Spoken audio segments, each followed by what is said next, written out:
استقبال وکړئ.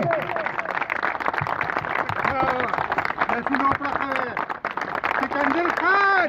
د مختلفو یونین کونسلونو راغلي د یونین کونسل عہدیداران د یونین کونسل مشرانو د پاټۍ ملګرو مشرانو عزتمندو السلام علیکم. مشر زور اچولي و چې یاره تنظیمونه چې دي هغه فعال کول دي، تنظیمونه چې دي هغه مکمل کول دي، او دا د یو پاټۍ لپاره د تنظیم چې دی هغه د بنیاد حیثیت لري. دا سلسله چې کومه ما شروع کړې ده چې یو حلقې ته ځمه، خو بیا ما دا غوښتل چې چونکې چارسده ضلع چې ده دا زمونږ کور دی او مونږ دا غواړو چې دلته کې مونږ مضبوط شو، نو په هغې باندې به نورې صوبې کې هم بیا مونږ ته یو دغه ملاوي. او دغې حوالې سره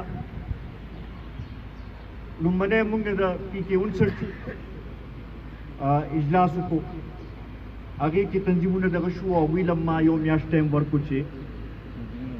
تاسو دا تنظیمونه مکمل کړئ. پرون د PK 60 زموږ اجلاس شوی په شب قدر کې، هغوی له ما یو میاشت ټایم ورکړی او امدا یو سلسله هم شروع کړې. دلته کې زما بنیادي مقصد هم دا و چې تنظیم فعال وي نو کارکن به فعال وي. چې تنظیم فعال نه وي نو کارکن هم بیا ناست دي او هغه پاټۍ هغه ربط چې دی هغه هغې لحاظ سره نه درېږي. د 57 حلقې که چیرمین صاحب دلته کې موجود دی، ما بار بار ورته دا ویلي چې یاره تنظیمونه مکمل کول غواړي، دوی چلولی نشي. دوی اوس که ګورئ نو کله د بلدیاتو شوشا خوره کي او کله د بل څه دغه کي، خو ما ته داسې ښکاري چې نومبر دسمبر کې جنرال الیکشن کېدو واله دی.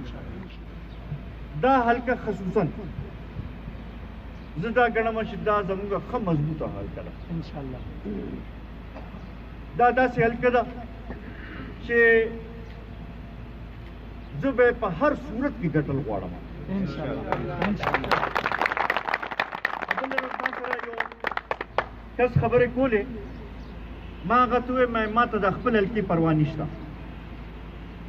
خو 57 چې دی په دې کې چې هر قسمه څه کول وي کوو به، خو دا به روباسو به او دا به ثابت ملي رهبر آفتاب احمد خان شیرپور. او دا زه په دې دغه باندې خبره کوم چې یو طرف ته زه چې دا مخامخ ځان ته کم مشران وینم، دا کم ځوانان وینم، دا کم خلک وینم، نو دوی کې زه دا دغه وینم چې یاره دا حلقه دوی ښه په اسانه روباسلی شي. که دې نه مخکې هم دا حلقه ګټلې شوې وه د دې کارکنانو د وجې نه، که دا د چا خیالي چې دا د هغوی د شخصیت نه، نو په شخصیت باندې ګورې دا دغه نه کي، دا د کارکن چې دی دا د هغه په دغه باندې دغه کېږي. زما په 57 ټولو ملګرو باندې زه فخر کوم، د 57 ټول کارکنانو باندې زه فخر کوم. دوی په ډېرو سختو وختو دا مخامخ ملګري چې ما ته ناست دي، په داسې وخت کې موږ سره ودرېدلي دي چې ډېر سخت وخت و. د 2018 الیکشن چې دی یو سخت وخت و، د هغې نه پس ته یو کال نیم پس ته یو بل سخت وخت راغی، هغې کې تاسو ټولو پاټۍ سره ودرېدی، مشر سره ودرېدی، په هغې باندې موږ تاسو ته سلام هم پېښ کوو او ستاسو قدر هم خو دا انشاءالله دا تاسو تسلي ساتئ چې د پاټۍ د پرمختګ لپاره به کار کوو به او یو ځای مشترکه به دا سلسله مخکې بوځو به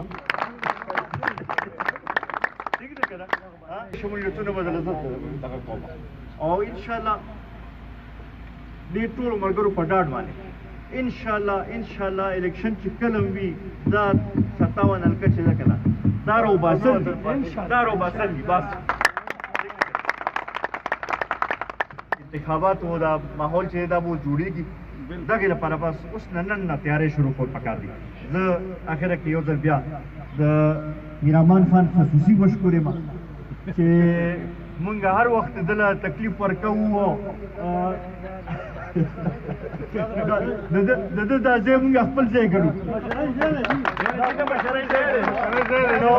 مونږ چې د به وي مونږ همیشه دا دغه کوو چې دلته کې مشکور یم ډېره مهرباني